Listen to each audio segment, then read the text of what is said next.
Hello, ഞാൻ പറയാൻ പോകുന്ന ഈ കാര്യം ജീവിതത്തിൽ ഒരു വട്ടമെങ്കിലും നിങ്ങളോട് ഒരാളെങ്കിലും പറഞ്ഞിട്ടുണ്ടാവും. നമ്മൾ ആർക്കെങ്കിലും മെസ്സേജ് അയക്കുമ്പോൾ, അതും വോയിസ് മെസ്സേജ് അയക്കുമ്പോൾ അവരത് കേട്ടിട്ട് റിപ്ലൈ തരാതെ പോവാറില്ലേ? എന്നിട്ട് ചോദിച്ചാലോ, കുറച്ച് ബിസി ആയിരുന്നു, ടൈം കിട്ടിയില്ല എന്നൊക്കെ പറയും. പക്ഷേ നിങ്ങൾ ശ്രദ്ധിച്ചിട്ടുണ്ടോ, നമ്മൾ അയച്ച മെസ്സേജ്, അതും വോയിസ് മെസ്സേജ് ആണെങ്കിൽ അവർ നമ്മളുടെ ചാറ്റ് എടുത്ത് അത് പ്ലേ ചെയ്ത് മുഴുവൻ കേട്ടിട്ടുണ്ടാവും.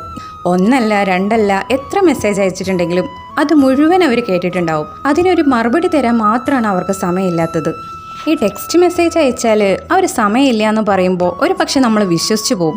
പക്ഷേ ഈ വോയിസ് മെസ്സേജ് അയക്കുമ്പോൾ എന്താ ഒരു ഗുണം എന്നറിയോ? അവർ നമ്മളുടെ ചാറ്റ് ഓപ്പൺ ചെയ്ത് അത് മുഴുവൻ കേൾക്കുന്ന ആ സമയം അവർക്ക് ഉണ്ടായിരുന്നു. തിരിച്ചൊരു മറുപടി, ജസ്റ്റ് ഒരു ഇമോജിയെങ്കിലും റിപ്ലൈ തരാൻ അവർക്ക് ടൈമില്ല.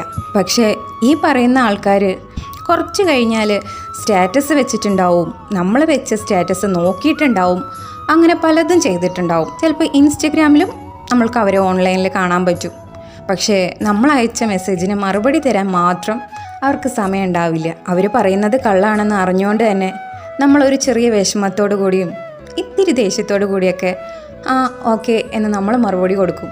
അവർ പറയുന്ന ആ കള്ളത്തോടൊപ്പം അവർ നമ്മളെ ഒരു സത്യം കൂടി മനസ്സിലാക്കി തരികയാണ്. അവരുടെ ലൈഫിൽ നമ്മൾക്കോ നമ്മുടെ മെസ്സേജിനോ വാല്യൂ